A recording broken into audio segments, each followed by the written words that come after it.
어렸을 적에는 내가 빨리 그 학생이 되었으면 좋겠다. 중학생이 됐으면 좋겠다.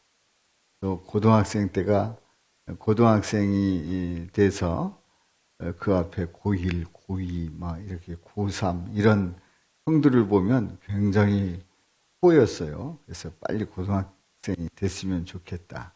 대학생이 됐으면 좋겠다. 또 군대를 갔으면 좋겠다 등등의 이 앞에 그 되어지는 일들이 빨리 왔으면 좋겠던 그런 때가 있었습니다. 그러다 보니까 그때는 시간이 잘 안 간 거죠. 그런데 세상에 지금은 아니 세상에 뭐 그렇게 빨리 가는지 말이죠. 제가 군에서 제대를 하고 사역을 할 때 그때 생각이 어제 같았는데 엊그제 같았는데 아들이 그 사역을 하고 있는 그 모습을 보면서 야 세월이 이렇게 빨리 가는가 생각을 하면서 인생은 훅 가는 그런 인생임을 다시 한번 확인해 봅니다. 그림에서 보았습니다만은 스포츠카가 거기 지나가는데 훅 하고 지나가죠. 그렇습니다. 훅 하고 지나갑니다. 자, 그렇다고 하면 이 빠른 인생 속에서 우리는 어떻게 해야 될까요? 우리 주님께서 원하시는 삶이 뭘까요? 오늘 함께 은혜를 나누도록 합니다. 자, 오늘 본문 말씀은 에베소서의 본문이에요. 에베소 5장에 있는 말씀이에요. 이 에베소는 사도 바울이 옥중에 갇혀 있을 때에 에베소 교인들에게 고면을 하면서 편지를 보낸 서신서입니다. 근데 이 에베소서의 그 내용 속에서 보면은 에베소서에서 우리는 예수님 안에서 진리 안에서 새 사람이 됐을 때에 바람직한 관계를 어떻게 맺어가야 되는가 하는 것을 사도 바울이 편지를 썼단 말이죠.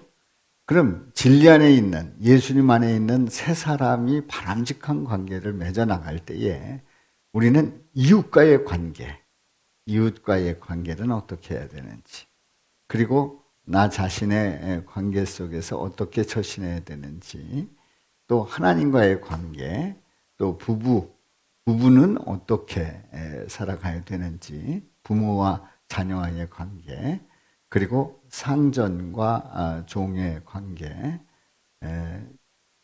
그야말로 그 직장의 상사와 부하의 관계죠. 또 마귀와는 어떻게 관계를 가져야 되는지, 어떻게 대적하고 이 마귀를 어떻게 이겨야 되는지 일곱 가지 관계로 설명을 하고 있습니다. 그 중에 오늘 이 본문 말씀은 어디에 해당이 되냐면 바로 하나님과의 관계에서 어떻게 우리가 살아가야 될지를 말씀하고 있습니다. 에베소 5장 15절부터 21절에 있는 이 말씀은 하나님과의 관계 속에서 우리에게 주시는 말씀을 함께 은혜 나누도록 하겠습니다. 자, 오늘 이 본문 말씀에 이제 15절 말씀에 보면은 이렇게 시작을 합니다. 어떻게 해야 할지 자세히 주의하여 지혜 없는 자 같이 하지 말고 지혜 있는 자 같이 하라고 말씀을 합니다. 지혜 없는 자가 아니라 지혜 있는 자 같이 행하라. 바로 그러면서 세월을 아끼라는 말씀을 우리에게 들려줍니다. 17절에 있는 말씀에 보면은 그러므로 어리석은 자가 되지 말고 어리석은 자가 아니라 오직 주의 뜻이 무엇인가를 이해하라, 분별하라 이렇게 권면을 하고 있고요. 18절부터 있는 말씀에 보면은 술 취하지 말라. 이는 방탕한 것이니 오직 성령으로 충만함을 받으라. 성령 충만을 말씀하고 있어요. 성령 충만하게 되면 19절, 20절, 21절에서 그 말씀을 하고 있습니다. 성령 충만 받았을 때에 나타나는 모습이 어떤 모습인지를 말씀하고 있어요. 그래서 오늘 이 본문 말씀을 통해서 저는 세 가지 질문을 던져봅니다. 첫 번째 질문은 지혜 없는 자와 지혜 있는 자의 세월에 대한 태도. 지혜 있는 자, 지혜 없는 자, 지혜 있는 자, 이들이 세월에 대한, 이 지나가는 이 세월에 대한 태도가 어떻게 다른지요? 첫 번째 질문이고요. 두 번째 질문은 오직 주의 뜻이 무엇인지 분별할 수 있는 사람들, 주님의 뜻이 분별할 수 있는 사람들은 어떤 사람들인지, 어떤 사람들이 주님의 뜻을 분별하는지를 두 번째 질문에서 하고 있고요. 세 번째 질문에서는 오직 성령으로 충만받을 때, 성령으로 충만받을 때 어떤 모습으로, 어떤 열매로 나타나는지를 세 가지 열매를 말씀하고 있는데 그 모습으로, 어떤 모습으로 나타나는지 함께 은혜 나누도록 하겠습니다. 자, 인간은 지음받을 때의 지혜로 충만했습니다. 지혜가 넘쳤습니다. 그렇기 때문에 하나님께서 지으신 모든 세계를 다스릴 수 있었습니다. 생육하고 번성하고 충만하고 정복하고 다스리라고 하는 그 하나님의 명령을 얼마든지 들을 수 있었고 받을 수 있었고 그 명령에 따라서 그 피조물을 다 다스릴 수 있었던 인간입니다. 지혜가 없었다고 하면, 미련했다고 하면 인간은 세계를 다스릴 수가 없었지요. 우리 주님께서 지혜롭게 창조하셨기 때문에 다스릴 수 있었던 겁니다. 그런데 문제는 인간이 타락하고 난 다음에 이 지혜에 문제가 생기게 되고, 그래서 하나님의 뜻을 분별할 수가 없고요. 그리고 지나가는 그 세월을 아끼지 아니하고 그저 편한 대로 살아가려고 하는 타락한 인간의 모습을 보게 됩니다. 자, 이런 인간들, 이 타락한 인간, 그래서 지혜에 문제가 생기게 되고 하나님의 뜻을 알지 못하는 인간들에게 이제 사도 바울은 그 에베소 교회에 편지를 보내서 이런 타락한 인간들이 어떻게 성령 충만해야 되는지를 또한 말씀하고 있어요. 그래서 첫 번째 질문, 오늘 질문, 첫 번째 질문, 지혜 없는 자와 지혜 있는 자의 세월에 대한 태도, 세월에 대한 태도가 어떻게 다른지요? 지혜 있는 자나 없는 자나 뭐 똑같다. 그러면 뭐 말할 것도 없죠. 그런데 분명히 달라요. 세월을 대하는 태도가 분명히 달라요. 어떻게 다른지요? 한번 말씀을 보겠습니다. 15절 말씀을 보면 우리 다 같이 읽어봅니다. 그런즉 너희가 어떻게 행할지를 자세히 주의하여 지혜 없는 자 같이 하지 말고 오직 지혜 있는 자 같이 하여, 지혜 없는 자 같이 하여, 지혜 없는 자 같이 하지 말고 오직 지혜 있는 자 같이 하라고 말씀을 합니다. 사랑하는 성도 여러분, 지혜 없는 자는 신경 쓸 필요도 없습니다. 그리고 이것이 어떤 것이 더 중요하고 하나님의 뜻인지 이런 거 분별할 필요도 없습니다. 그냥 살아가면 됩니다. 제가 여러분들에게 한번 여쭤보겠습니다. 지혜 없는 자로 살아가는 게 편할까요? 지혜 있는 자로 살아가는 게 편할까요? 전자일까요? 후자일까요? 후자예요? 근데 다른 분들은 왜 답을 안 하고 계십니까? 자신이 없습니까? 자, 더 쉽게 얘기하면 지혜 없는 자 같이, 이 지혜 없는 자 같이, 이것은 아무 생각 없이 이런 얘기예요. 지혜 있는 자는 주의 뜻이 어디인가 늘 고민하면서 살아가는 자예요. 자, 여러분들 전자로 살아가는 게 편할까요? 후자로 살아가는 게 편할까요? 전자로 살아가는 게 얼마나 편한지 모릅니다. 왜냐하면 아무 생각이 없으니까.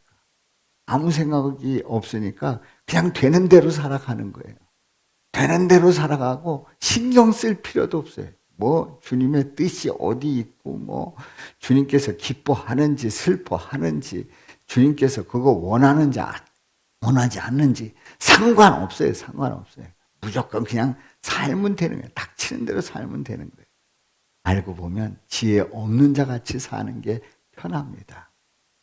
그렇게 살아가는 게 신수가 아주 편한 거예요. 그런데요, 사실은 편해 보이는 것 같지만 거기에는 생명이 없습니다. 거기에는 하나님의 인도하심과 복된 은혜가 없다는 사실을 분명히 알아야 합니다. 그래서 우리는 지혜 있는 자 같이 살아가야 하는데 이 지혜 있는 자 같이 살아가는 자들은 주님을 바라보고 주님을 의지하고 그래서 주님을 구할 때에 우리 주님은 우리에게 지혜를 부어주시는 줄로 믿습니다. 그럼 지혜 있는 자가 행하는 게 뭐냐? 16절에 있는 말씀이에요. 세월을 아끼라. 세월을 아끼라. 때가 악하니라 말씀하고 있어요. 세월을 아끼라는 거죠. 세월이 너무나도 소중하다는 거예요. 자, 내가 가진 건 뭐밖에 없다고요? 내가 가진 건 돈밖에 없다는 분들이 있어요. 그래서 그분들은 잘 쓰겠다 이런 분들이죠. 근데 내가 가진 거 시간밖에 없다. 뭐 시간은 내가 충분히 있으니까 언제든지 필요하면 날 불러라 이런 얘기를 하는 분들이 있어요. 자, 세월을 아끼라고 말씀을 합니다. 이 세월을 아끼라는 얘기는 이 세월이 너무나도 소중하니까 이 세월을 잘 보내라는 거지요. 그래서 미국의 건국의 아버지라고 말하는 그리고 그 $100 그 지폐의 초상화로 그려져 있는 벤자민 프랭클린이라고 하는 사람이 시간은 돈이다 이렇게 말했어요. 시간은 뭐라고요? 돈이다. 시간은 돈이다. 우리가 시간이 돈이야? 이 시간 그냥 허송세월 하지 말고 빨리 뭘 해? 뭐 이렇게 얘기를 합니다만 이 시간은 돈이다라고 하는 이 말은 벤자민 프랭클린이 한 말입니다. 그런데 이 말을 이렇게 조금 더 들어가 보면 이 프랭클린은 성경을 아는 사람이기 때문에 분명히 오늘 이 말씀 세월을 아끼라는 이 말씀에 근거해서 이 세월을 아끼다 보면 이 세월이 바로 가치가 있다, 값어치가 있다라는 걸 너무나도 잘 아는 거예요. 그러니까 이 벤자민 프랭클린은 시간은 돈이라고 이렇게 얘기를 했을 것으로 제가 추측을 해봅니다. 그렇습니다. 시간은 돈입니다. 시간은 가치가 있습니다. 시간 속에서 많은 일들을 이루어가고 의미 있는 일들을 이루어갈 수가 있습니다. 물론 하루에 주어진 시간을 그냥 어영부영하고 그냥 지나갈 수도 있지만은 그 하루 24시간의 그 시간을 전절하게 쪼개서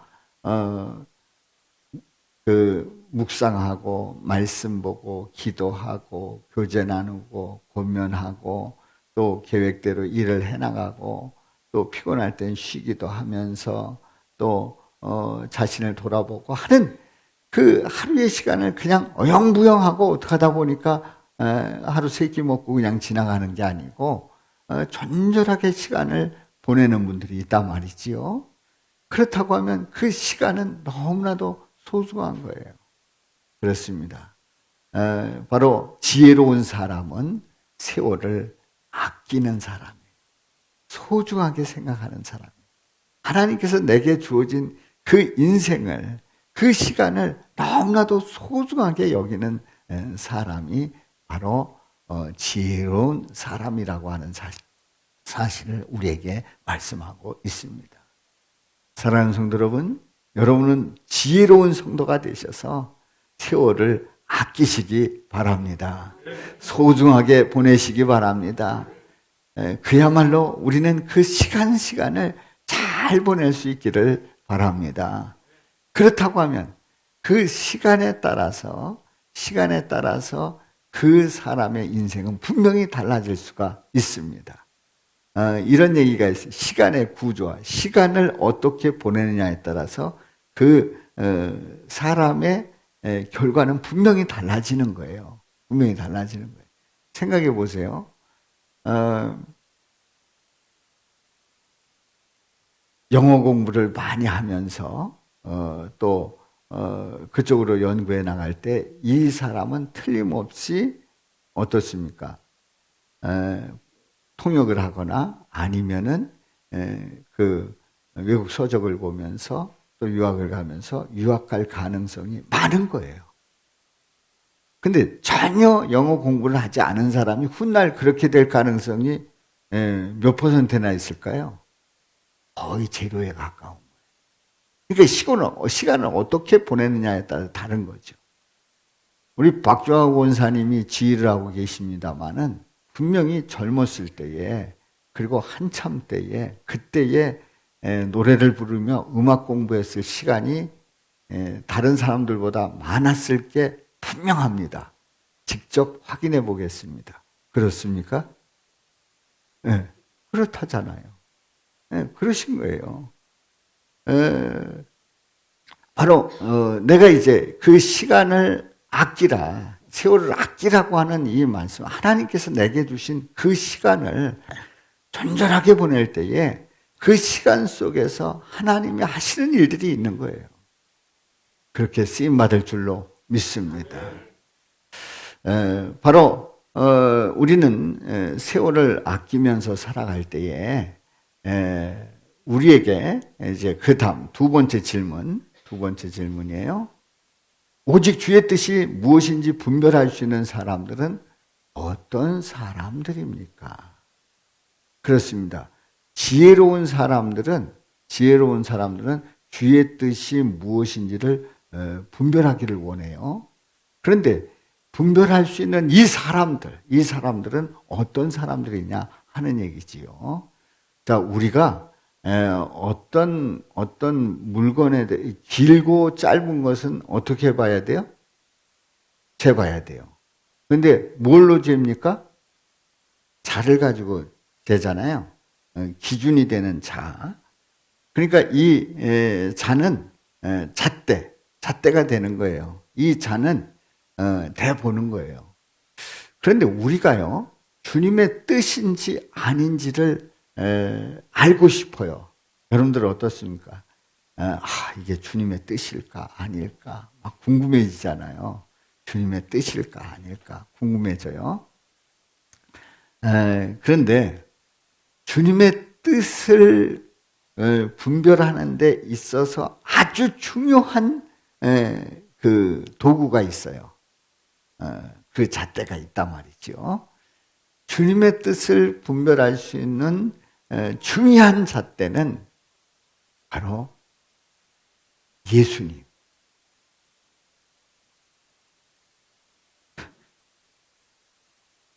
메시지를 받았대요. 뭐 별로 신경 쓰지 마시고 중요한 잣대 말이죠. 이 중요한 잣대는 뭘 말하냐면 바로 하나님의 뜻을 예수님께서 이루고자 했던 가장 중요한 일이에요. 그게 잣대예요. 그게 뭡니까? 바로 성경 말씀인데요. 성경 말씀에서 더 축소를 해가지고 우리 예수님께서 하나님의 뜻을 꼭 이루시기를 원하셨던 것이 뭐예요? 십자가에서 고난받으시고 그리고 대신 그 죄를 짊어지시고 죽으시는 일이었어요. 그러니까 우리 예수님은 이 땅에 오셔서 십자가의 사역을 통해서 우리를 죽으심으로 말미암아 우리를 구원해 주시는 그 놀라운 사역을 이루셨단 말이죠. 그런데 그 사역이 바로 우리 신앙생활에 아주 중요한 잣대인 거예요. 그래서 하나님의 뜻을 물으려고 하면 우리 예수님께서 나를 위해서 십자가에서 고난받으시고 피 흘려 죽으셨음을 고백하는 그 고백 속에서의 구원의 확신을 가지고, 그런 구원의 확신을 가지고 주님의 뜻을 물으면 주님의 뜻을 분별할 수 있어요. 아멘입니까? 그러니까 이게 주님의 뜻인지 아닌지 도대체 뭔지 모르겠다 그랬는데, 그 뜻을 알려고 하면 우리 예수님이 나를 위해서 십자가에서 고난받으시고 피를 흘려 죽으셨습니다. 그리고 믿는 나를 구원해 주셨습니다. 나는 예수님으로 말미암아 구원받았음을 확신합니다. 아멘? 구원받았음을 확신합니다. 이 확신 가지고 주님의 뜻을 묻는 거예요. 주님께서 나를 위해서 이렇게 십자가에서 고난받으시고 죽으셨지요. 피 흘려 죽으셨지요. 그리고 나를 구원해 주셨지요. 제가 주님의 뜻 따르기를 원합니다. 그러면 주님께서 우리의 눈을 밝혀주시고 주님의 뜻을 분별케 하시는 줄로 믿습니다. 그러니까 우리는 이러한 구원의 확신, 분명한 확신 가지고 믿음으로 나갈 때 우리 삶을 우리 예수님은 책임져 주시고 복되게 하시고 승리하게 하시고 분별하게 하시고 인도하시는 줄로 믿습니다. 아멘. 그래요. 주님의 뜻을 이해한다고 하는 이 말은 분별한다는 뜻이에요. 분별한다는 뜻이에요. 그래서 우리 주님의 뜻을 분별할 때는 예수 그리스도께서 나를 위해서 죽으셨음을 고백하면서 확신 가지시기를 주님의 이름으로 축원합니다. 세 번째 질문입니다. 자, 주님의 뜻을 분별한 사람들에게는 뭐가 충만해요? 성령으로 충만해요. 오직 성령으로 충만함을 받을 때 어떤 모습으로 나타납니까? 주님께서 나를 다스리시고 나의 구원의 주가 되시는 분명한 확신을 가질 때에 성령으로 충만받게 될 때, 성령 충만받게 되면 그 열매가 나타나게 돼 있단 말이지요. 그래서 오늘 18절 말씀 우리 다 같이 읽습니다. 시작. 술 취하지 말라. 이는 방탕한 것이니 오직 성령으로 충만함을 받으라. 네. 술 취한다라고 하는 것은 술에 취하면 어때요? 기분이 좋아지고, 그리고 술이 나를 지배하게 되고, 그리고 술이 나의 모든 것을, 감정을 컨트롤하게 된단 말이죠. 저는 술을 먹질 않아서 잘 모르겠습니다만은 이런 이야기들을 많이 듣습니다. 요전에 젊은이가 한강에서 익사 사고가 났는데 이제 그 원인이 뭐냐 그랬더니 어떤 분이 이런 얘기를 하더라고요. 그 일 속에서 사고 속에서 사건인지 사고인지는 잘 모르겠습니다만은 그 사고 속에서 그 지경까지 일어난 일은 결국 뭐 때문에 그렇다? 술 때문에 그렇다. 이렇게 평가한 사람도 있더라고요. 자, 술을 취하기를 원합니다. 술 취하기를 원합니다. 어제도 어느 마트를 지나가는데 어떤 젊은이가 이제 뭘 사가지고 가더라고요. 술을 잔뜩 사가지고 가요. 그래서 순간적으로 지나가면서 저 술이 속에 다 들어가면 정신이 어떻게 될까? 제가 지나가면서 순간적으로 그런 생각이 들었는데요. 술 취하게 되면 방탕하게 된다는 거죠. 그래서 오직 성령으로 충만함을 받으라. 예수 그리스도를 고백한 자에게 성령으로 충만받게 되는 그 역사 속에서 19절부터 21절까지 세 가지 열매를 말씀하고 있어요. 자, 성령 충만받게 되면 19절 말씀 다 같이 읽어봐요. 시작.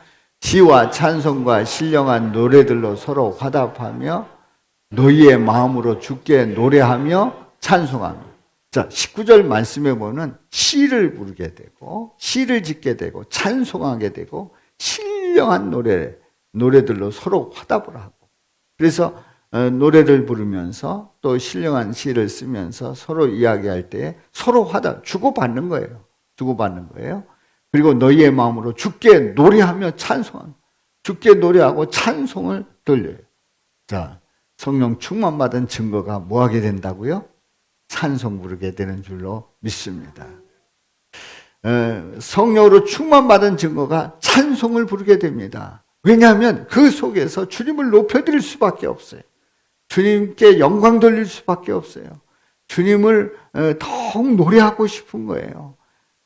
그 속이 흥겨워지는 거예요. 우리 주님의 놀라우신 성령의 역사로 말미암아 그 심령이 흥겨워지는 거예요. 그래서 찬송을 부르게 됩니다. 그렇습니다. 여러분들의 삶 속에서 콧노래로 찬송을 부르게 되고, 그래서 시편에 있는 말씀이 생각이 나고, 지난 주일 예배 때에 불렀던 찬송이 자꾸 되뇌이게 된다고 하면 성령 충만받은 증거라고 하는 사실을 기억하시기 바랍니다. 20절 말씀 시작. 범사에 우리 주 예수 그리스도의 이름으로 항상 아버지 하나님께 감사하며. 20절 말씀 첫 번째 단어 끝에 단어를 연결해서 읽어보십시오. 범사에 감사하며. 모든 일들 속에서 감사가 넘쳐나는 거예요. 그래요. 성령 충만하면 우리는요, 우리에게 어려운 일이 생겼든 또 좋은 일이 생겼든 아니면 즐거운 일이 생겼든 어떤 일이 생겼든 간에 우리는 감사할 수 있는 거예요. 그렇습니다. 우리는 간혹 이럴 수 있어요. 믿음 생활하다가 이것도 잘 되고 저것도 다 형통하게 될 때 감사한 일이 생겼는데 덜컥 어려운 일이 생겼어요. 덜컥 문제가 생겼단 말이에요. 그러면 이 어려운 일로 말미암아서 갑자기 분한 마음이 들고 화가 나고 하나님이 나를 이렇게 버리셨을까? 하나님은 왜 나를 이렇게 여기실까? 하는 그런 분한 마음이 다 끌어오를 수 있어요. 지난주 함께 은혜를 나눴습니다만은. 그런데요, 성령의 지배를 받을 때는 그 일 속에서도 감사하게 돼요. 우리 주님께서 나를 돌아보게 하시는구나. 겸손케 하시는구나.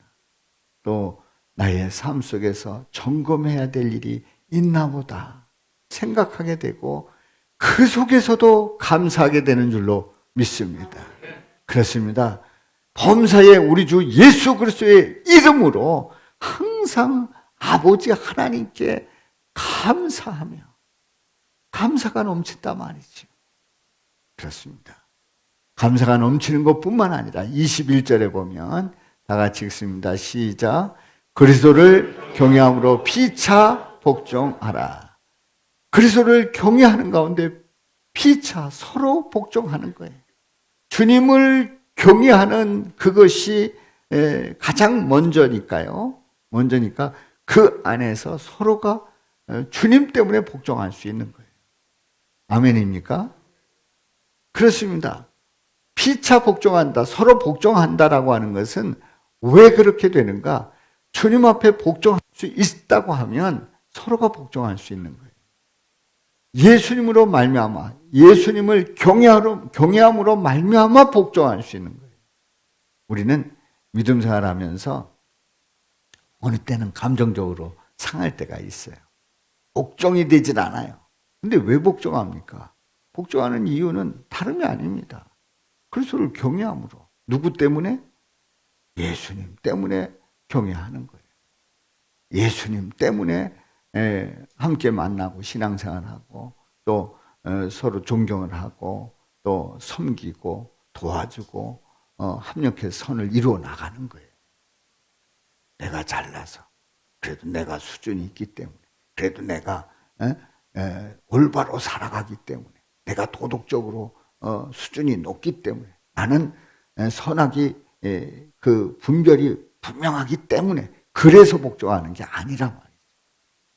그리스도를 경외함으로 피차 복종하는 거예요. 그렇습니다. 성령이 충만하면 성령님으로 충만하면 그리스도를 경외함으로 피차 복종하는 놀라운 열매를 맺게 되는 줄로 믿습니다. 그렇습니다. 성령으로 충만함을 받을 때 세 가지. 첫째 뭐예요? 찬송하고요. 두 번째 감사하고, 세 번째 복종합니다. 그렇습니다. 우리 주님께서 우리를 이렇게 다스려 주시는 거예요. 이렇게 다스려 주시고 우리의 마음을 만져주시고 인도하시고 이끌어 주심을 믿으시기 바랍니다.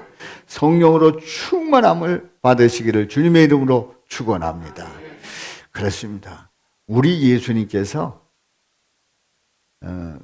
제자들을 이제 파송하십니다. 제자들을 파송하실 때에 그때에 특별히 당부하는 말씀이 있었어요. 그때 당부할 때에 어떻게 당부했는가를 한번 말씀을 보겠어요. 누가복음 10장에 있는 말씀이에요.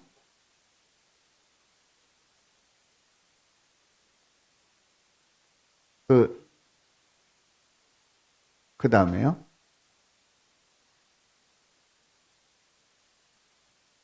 다음의 말씀. 네. 자, 당부하신 말씀이 어떤 말씀인가를 봅니다. 자, 10장 8절부터 있는 말, 8절과 9절 읽습니다. 시작. 어느 동네에 들어가든지 너희를 영접하거든 너희 앞에 차려 놓는 것을 먹고 거기 있는 병자들을 고치고 또 말하기를 하나님의 나라가 너희에게 가까이 왔다 하라. 제자들이 파송받고 나가서 이제 복음을 전할 때에 영접하는 자들이 있어요. 병자를 고치고 그들에게 말하기를 하나님 나라가 너희에게 가까이 왔다. 그렇게 전하라는 거예요. 그런데 환영만 받은 게 아니에요. 그들을 영접하지 않은 자들이 있었어요. 예수님이 다 알고 그들에게 이렇게 고면합니다. 10절, 11절 시작. 어느 동네에 들어가든지 너희를 영접하지 아니하거든 그 거리로 나와서 말하되 너희 동네에서 우리 밭에 묻은 먼지도 너희에게 떨어버리노라. 그러나 하나님의 나라가 가까이 온 줄을 알라 하라. 하나님 나라가 어떻게 됐다고요? 가까이 온 줄을 알라 하라. 하나님 나라가 가까이 왔다는 거예요. 그렇습니다. 그들을 영접하는 사람이든 영접지 않는 사람이든 분명히 증거하기를 하나님 나라가 가까이 왔다라고 전하라는 거죠. 자, 하나님 나라가 가까이 왔다 하는 그 말씀이 바로 예수님께서 재림하는 그 일이 지금 이루어졌어요? 이루어지지 않았어요. 하나님 나라가 가까이 왔다고 하는 그 천국이 이 세상 가운데에 이루어진 일이 아니라 말이지요. 그러면 하나님 나라가 가까이 왔다라고 하는 그 말이 아니 2000년이 지나가도 안 왔는데 그때 말한 그 말은 그거 거짓말 아닌가 하는 생각을 가질 수 있어요. 그런데 생각해 보세요. 그 당시에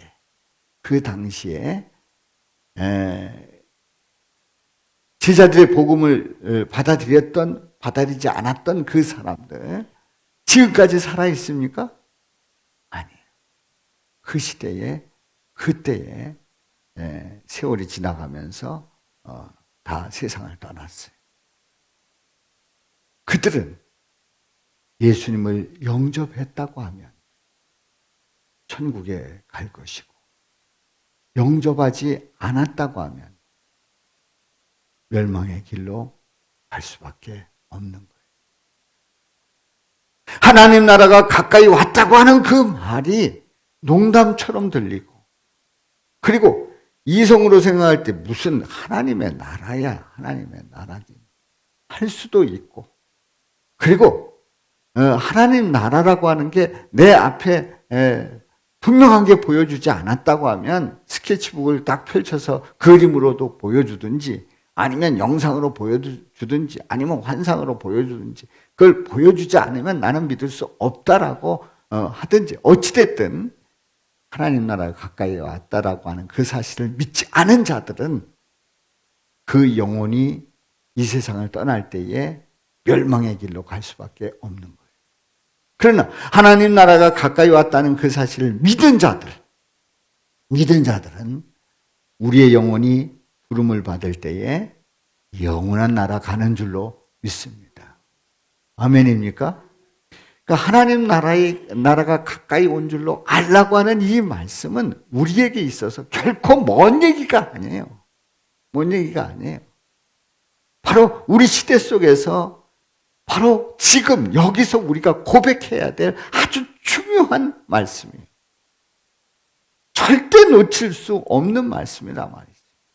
우리는 많은 사람들이 그리고 여러분들 우리 가족들도 함께 믿음 생활을 잘하면 좋겠습니다만은 그러잖아요. 아유 그 인간은 도대체가 믿을 생각을 안 해. 그리고 예수 얘기만 나오면 펄펄 뛰어 이렇게 얘기를 합니다. 물론 그런 형편과 사정 아직 때가 안 됐다 이런 여러 가지를 인정을 합니다만은 분명한 것은 하나님 나라가 가까이 왔다는 그 사실을 믿을 때에 영원한 나라가 펼쳐지는 줄로 믿습니다.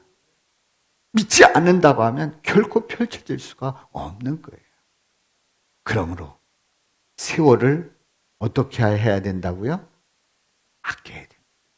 세월을 아껴서 지금 이 순간에 그 사실을 믿어야 된다는 말이죠. 나중에 언젠가는 아니에요. 예수님의 제자들이 복음을 전할 그 상황 속에서 그 자리에서 믿고 영접해야 되는 그 놀라운 은혜가 함께하기를 주님의 이름으로 축원합니다. 여러분의 가정에 구원의 역사가 함께하기를 축원합니다. 우리 가족들이 모두가 다 예수 믿고 구원받는 역사가 함께하기를 주님의 이름으로 축원합니다. 그렇습니다. 그래서 지혜는 아끼게 해요. 지혜는 뭐하게 한다고요? 아끼게. 지혜는 세월을 아끼게 해요. 지혜는 세월을 아끼면서 예수님의 뜻을 따라 성령 충만함으로 살아가게 합니다. 만약에 예수님의 뜻이 아니라고 하면 지혜를 가지고 세월을 아낄 필요가 없어요. 또 예수님의 뜻을 쫓지 않는다고 하면 성령 충만할 이유가 없단 말이지요. 그렇습니다. 세월을 아끼면서 예수님을 따라갈 때에 성령 충만함으로 살아가게 되고 우리의 삶 속에서 순간순간이 너무나도 소중한 거예요. 너무나도 소중한 거예요. 내가 만나는 사람들, 내가 만나는 오늘 이 예배당 안에서 만나는 우리 성도님들 서로가 우리 모두에게 너무나도 소중한 거예요. 그리고 이 순간은 다음 주도 또 만날 텐데 만날 수 있어요. 그러나 언제 어떻게 만남이 끝날지 모르는 거예요. 그렇게 길지 않단 말이죠. 그러니까 아끼라는 얘기지요. 그렇습니다. 하나님 아버지는요, 인간들이 세월을 아끼지 않고 주님을 바라보지 않고 살아갈 때에 세월을 그냥 허송세월하는 그런 인간들에게 누굴 보내주셨어요? 예수님을 보내주셔서 세월을 아끼라고 분명히 말씀을 하고 예수 그리스도를 바로 지금 여기에서 믿도록 그렇게 말씀을 하셨지요. 그렇습니다.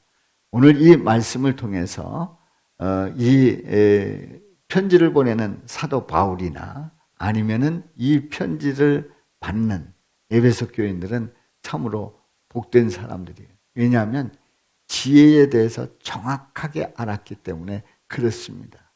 이 사도 바울이 참으로 복이 있는 그 이유가 바로 지혜를 통해서 세월을 아끼는 사람이었어요.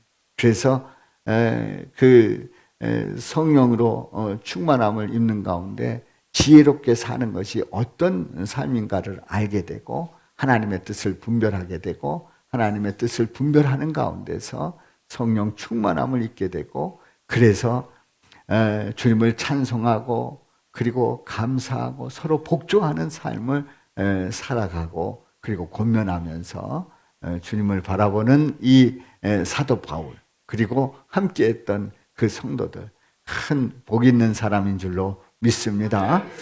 자, 오늘날 많은 사람들은 현대인들은 그러면 지혜를 우습게 여길까요? 아닙니다. 세월을 허송세월할까요? 아닙니다. 여러분들 오늘날의 많은 사람들은요 그 지혜를 결코 소홀히 여기지 않습니다. 그리고 시간을 촌절하게 여겨요. 자, 새벽부터 밤까지 그야말로 밤을 새우면서 밤을 꼬박꼬박 새우면서 몇 날 며칠을 새우면서 연구하고 일하고 그리고 찾아가고 또 물품을 만들어내고 하는 제품을 만들어내고 하는 그런 분들이 얼마나 많습니까? 그분들은 정말 세월이 아까운 거예요. 세월이 아까워서 어느 정도로 아깝냐면 주일도 아까운 거예요. 주일도 아까워서 주일날 교회 가서 예배 드린다. 그러면 주일날 예배 드리는 사람들 보면은 참 한심한 사람들이 시간 많다. 아니 세상에 주일날 주일이라고 안 하죠. 일요일날 거기 한가게 가가지고 앉아서 그것도 돈 받는 게 아니라 돈 내면서 그 아까운 돈 내면서 예배드리는 교회 다니는 사람들 보면 한심한 사람 많아. 이렇게 얘기하는 사람들 얼마나 많아요. 자, 주일도 아까운 거예요. 그 정도로 세월을 아껴요. 너무너무 아끼는 거예요. 그래서 열심히 사는 거예요. 그래서 열심히 돈도 벌고 또 자기 전문 분야에서 그 혼신의 힘을 다 쏟고 있단 말이죠. 불쌍한 거예요. 예수님을 모른다고 하면은, 예수님을 영접하지 않았다고 하면은, 바로 우리 주님의 뜻을 따르지 않는다고 하면은 불쌍한 거예요. 왜냐하면 예수님을 통해서 그 삶이 영생의 삶이 보장이 되고 바로 예수님을 통해서 그 지혜로운 삶이 되고 참 인생의 참 지혜가 어디 있는지를 깨닫기 때문에 예수님 없이 세월을 아낀다는 것은 예수님 없이 지혜롭다고 하는 것은 결코 아끼는 게 아니요 지혜로운 게 아니라는 사실을 믿으시기 바랍니다. 분명히 하셔야 됩니다. 우리가 괜히 그런 거에 대한 그 기준이 없기 때문에 표대가 없기 때문에 흔들리는 거예요. 그런 분들 보면 나는 주일날 그 한심하게 예배드리고 시간 허송세월 보냈어 막 이린단 말이에요. 결코 아닙니다. 예수님을 섬기는 그 일에 시간을 보내고 충성을 다했다고 하면 허송세월한 게 아니에요. 참 지혜롭게 잘 보내고 또 예수님과 함께한 삶이 복된 삶인 줄 믿으시기를 바랍니다. 아멘. 그렇습니다. 분명히 차이가 있어요. 그래서 성도는 하나님의 자녀는 어떤 자들이 하나님의 자녀입니까? 성도는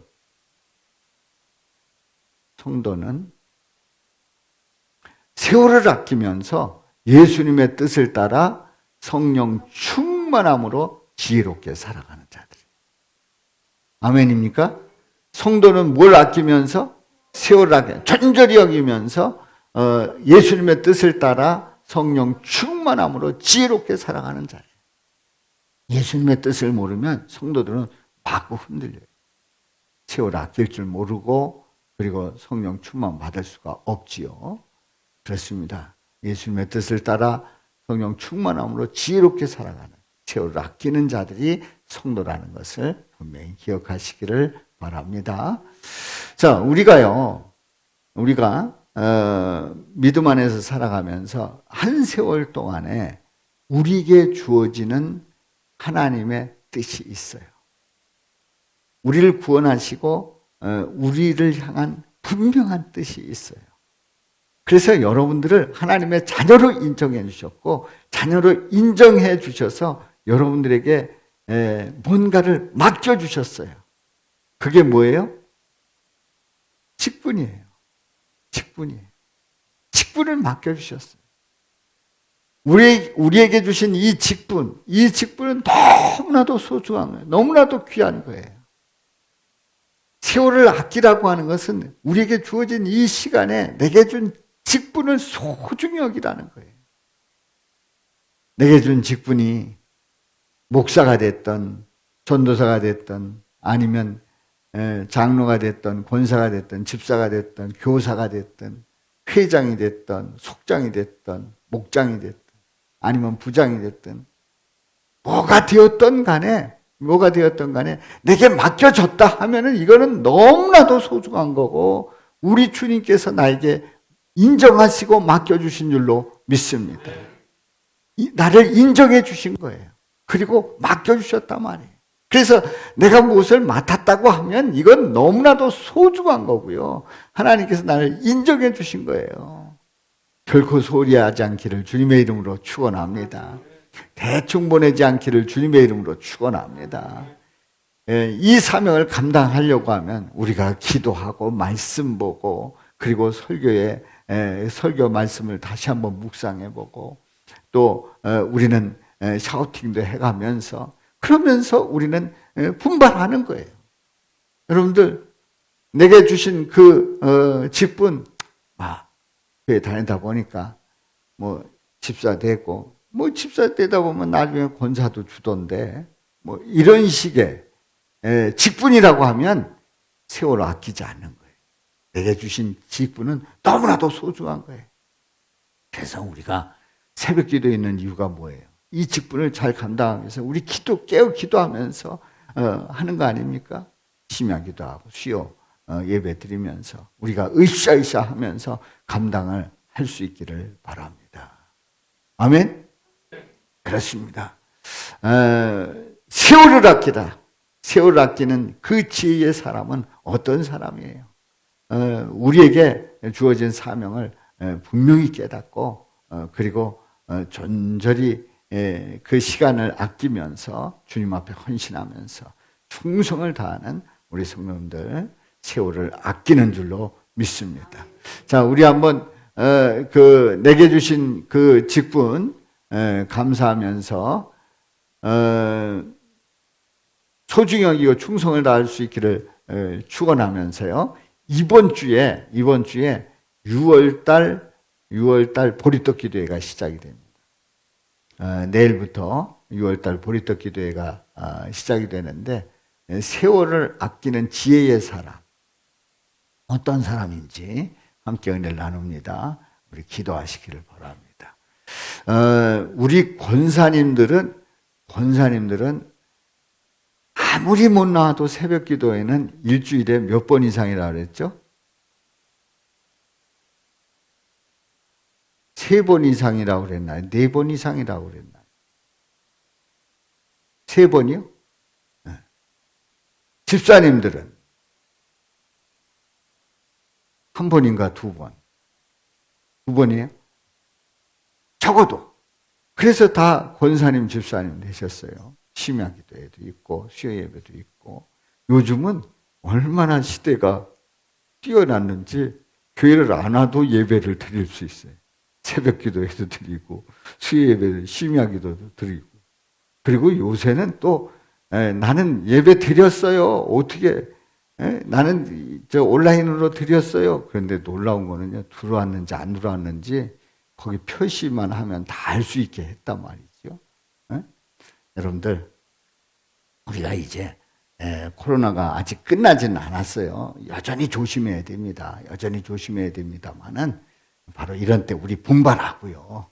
분발하고 그리고 모이기를 힘쓰면서 으쌰으쌰 하면서 세월을 아끼고 주님의 뜻 분별하고 성령 충만해서 사명 감당할 수 있기를 주님의 이름으로 축원합니다. 축원합니다.